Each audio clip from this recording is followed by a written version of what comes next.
Welcome back. It is Tuesday, May 14th, and the MLB. Our four best bets are on the way, including two Dinger Tuesday plays and the return of Nerfy Nation. Get hyped up, but first we must hop into a recap from yesterday. It's Austin joined by Logan. 2 in 1 day yesterday. Wonderful. Mania under 2.5 earned runs. Pretty sweat-free. They got the job done. Speaking of sweat-free, Adley Rutschman hit 2 homers as a part of the hit parlay, and Bobby Wood Jr. got a hit on his first at-bat. That's a 2 in 1 day. Padres, man, they score 1 run through 5. What'd they do in the 6th inning? Boom, 2 runs right on Dakota Hudson. It was just like inning too late for the Padres. They swung a little bit too early in their at-bats, but hey, a 2 in 1 day, we certainly will take that. We'll do 2 in 1 the rest of our lives if that's what it comes down to. But without further ado, let's dive into the picks today. But first and foremost, we're doing a Dinger Tuesday giveaway. Here's what we're doing. We're doing 2 giveaways. Number 1, Logan and I will have 2 Dinger Tuesday plays in just 1 moment. And if either of them hits a home run, we're giving away $50. And number 2, we're doing another $50 giveaway. You guys go down below in the comments and comment your longest shot guy to hit a home run today. Maybe you're like, you know what? I love Ryan Mountcastle. He's plus 500 at a home run. Go down below, put his name, put home run, put the odds, put the book. Person with the longest shot odds, we'll give away $50 to tomorrow morning. So you could go safe and pick someone that maybe that's not a great odds, but probably has a better chance of hitting a home run, or you can go for a long shot. You do whatever you want. We'll pick the one with the longest shot odds tomorrow morning. But without further ado, Logan, I'm going to let you lead things off with your Dinger Tuesday play. Last week you cashed out with Mr. Bryce Harper. Who you're rolling with on this Dinger Tuesday? Yeah, I'd roll with Bryce Harper if he was playing at Citizens Bank Park, but he's not there. So this week I'm rolling with Tyler O'Neill of the Red Sox, plus 430 odds for Tyler O'Neill. Obviously, if you were paying attention to the games last night, Tyler O'Neill hit a nuke over the monster. And yes, I know hitting a guy to hit a home run in back-to-back games is statistically unlikely. But you know what? I don't really care because Tyler O'Neill is a guy made for Fenway Park. He's made to hit those high launch angle home runs over the green monster. If you look at the pitch mix that he's going to face today for Savali, some of his best expected slugging and slugging pitches are going to be the ones that he throws, because Savali throws like a sweeper, throws a cutter.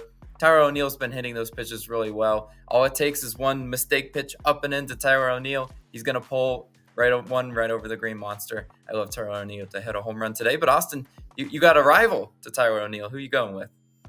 Yeah, I'm going with a New York Yankee, and I really like my guy today. I'm going with Juan Soto. He's about plus 360 on FanDuel. Obviously, we play these on FanDuel. Make sure you opt in to their Dinger Tuesday promo, because even if, let's say, Tyler O'Neill or Juan Soto doesn't hit a home run today, you get like $5 back for each home run hit in that game. Like targeting Yankees and Twins game. Twins are a team that's been hitting a lot of home runs recently. The Yankees obviously have the firepower to hit home runs, and that would be Juan Soto. Hasn't hit one in 4 or 5 days, so don't love, Logan's back at a guy that just hit one yesterday. Don't hate that strategy. Or you can back a guy like Juan Soto, who has 9 on the year, hasn't hit one in a few days, and he's going up against Chris Paddock. He has 2 home runs and 4 at-bats against Paddock. So maybe he has his number. He does have the lefty on right matchup. I think Juan Soto could pull one over into right field. So, look, Juan Soto, you look at Paddock, not a guy that walks a ton of guys, which is always a concern with Juan Soto, but we know when he gets a hold of one, we know he can send it as far as anyone else in the majors. So Juan Soto, my favorite guy. Logan's rolling with Tyler O'Neill. A reminder, I already talked about it. Either of those 2 guys hits a home run, we give away $50.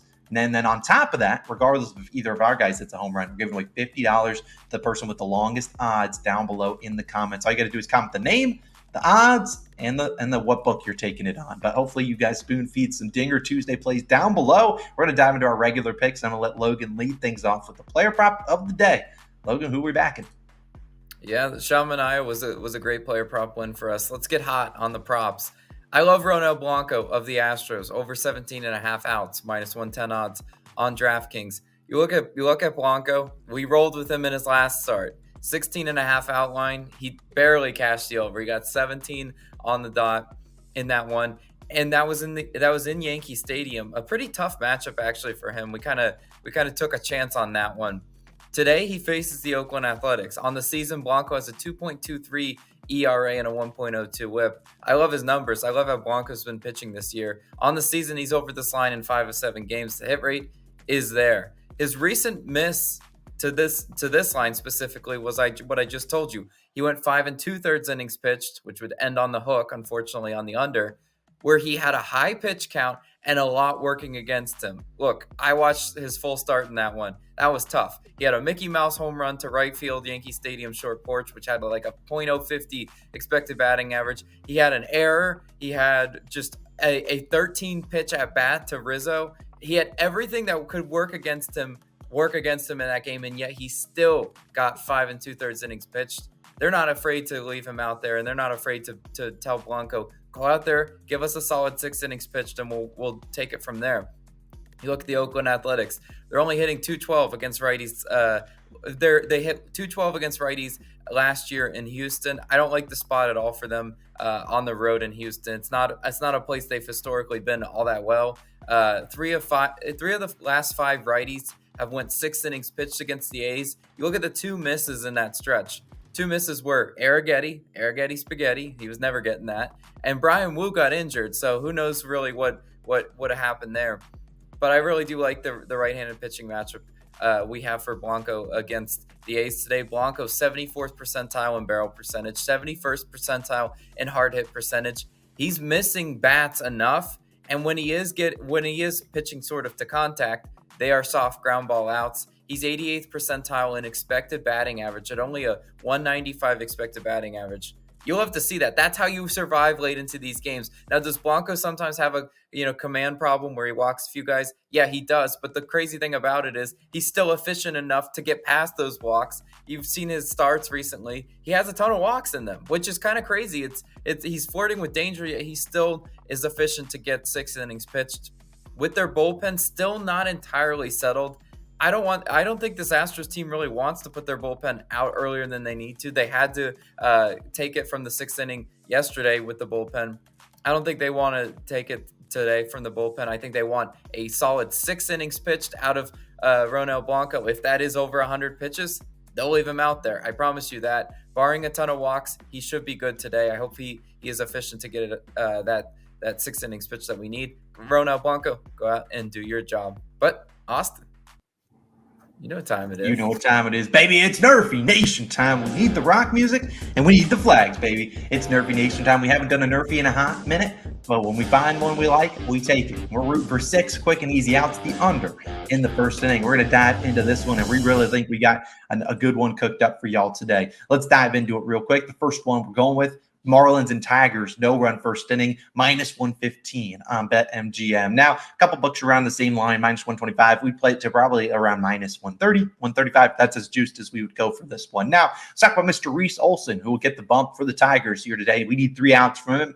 He's been arguably one of the best pitchers. They doing just that. Olson, 7-0 on Nerfies this year. Knock on wood, he hasn't given up one just yet. He was 9-2 at home last year, so obviously the place he's pretty comfortable. The Marlins are 4th in first inning runs. When you look at that, you're like, oof, don't love that. But if you look at how often they score in the first inning, it's near the bottom of the pack. The problem is when the Marlins score, they've been putting up like 3 or 4 or 5 runs in the first inning, and that kind of inflates their number. But knock on wood, Marlins, you haven't scored in 5 straight first innings. Is it because they dealt away Luis Ariz?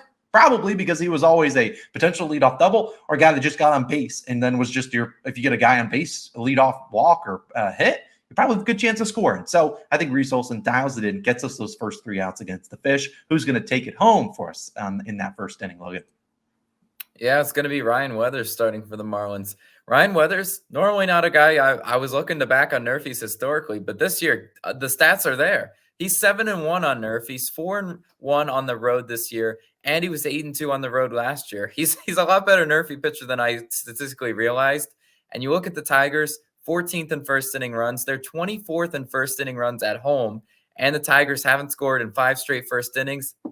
Knock on wood right there. Not going to start today. Tigers 24th in batting average versus lefties over the past week. I do actually like this matchup a lot for Ryan Weathers. I hope he goes out there and gets those 3 outs. Sixto Sanchez, one of the worst pitchers I've ever seen, got 3 outs yesterday. He got the Nerfy. So I think Ryan Weathers and Reese Olson can certainly do that. Logan, but what's better than 1 Nerfy? Yeah, I think you know. We're going with 2 Nerfies today. We need the rock music, and we need the flags out once again. Look, Logan and I don't do Nerfies when we don't like them. But when there's 2 on the slate that we really like, hey, we're going to take them because we really think they got a good chance at smacking. And if we can go 2-0 on Nerfies today, Logan, we might just be back. But let's dive into our second one of the day. The first one was already earlier on in the day at 6:40 p.m. Eastern. This one's a little bit later, 9:40 p.m. Eastern start. Cardinals and Angels. No run first inning, minus 125 on BetMGM. Like I said, we probably play this about minus 135, minus 140. We don't take Nerfies more than that. It's basically sometimes a coin flip bet. Obviously, there's better pitchers here and there, but it does come down to luck here. But let's talk about Reed Detmers, who's going to go for the Angels. PTSD from Reed, because the last time we backed him was the first 5 under, and he gave up the over by himself. And he's had a couple bad starts in a row. However, it hasn't affected his Nerfy. Despite his last few starts giving up 6 earned runs, 8-0 on Nerfies this season. 4-0 at home. He was 11-4 at home last year, 21-7 overall. The Cardinals, 18th in first inning runs. And knock on wood here, Cardinals haven't scored in the first inning 5 straight games. And the Cardinals have the lowest WRC plus, a overall comprehensive offensive metric against lefties over the past week. Obviously, Detmers is a lefty. So I think you get us those first 3 outs for us. And man, if this guy's going to probably take us home, Logan, who's going to take us home for the potential for a 2-0 Nerfy day? Who's it going to be? Yeah, it's going to be Sonny Gray, a guy I want to back on Nerfies. Sonny Gray, 5-1 on Nerfies this year. Since 2019, he's 50-11 on Nerfies on the road. He allowed 3 earned runs in the first inning of his last start versus Milwaukee, 6 earned runs total. That was not a typical Sonny Gray outing. He's got a really good bounce back opportunity against the Angels, 21st in first inning runs. They're 27th in first inning runs at home. Angels haven't scored in 13 straight first innings. Knock on wood right there. The hit rates are there. I think Sonny Gray does his job. And Nerfy Nation, could we go 2-0? Can we be back today? Fly the flags, baby. We need that in the worst way. Let's fly the flags. Let's celebrate and have a great Nerfy day. We wouldn't take 2 Nerfies if we didn't love each of them. So those are our favorite Nerfies of the day. Look, Sonny Gray's a tough guy to go through. He throws like 8 different pitches, I swear. So we really like those 2 Nerfies. Hopefully we can go 2-0, and we'll see if we find another one we like tomorrow. But those are our 4 favorite picks. I didn't even mention at the top of the show that we ever hit Parlay on Odds Checker. I'll mention it right now. Forgot to mention it is a Tuesday. We've hit 4 straight of those in a row. Go tap into that. Hopefully we can hit a 5th straight. I'll link it on the screen right now, link it in the pinned comment, and link it down below in the description. Go tap into the hit parlay of the day. But those are favorite picks of the day. You guys have a wonderful day, and we'll see you guys back again tomorrow with some more picks. Peace.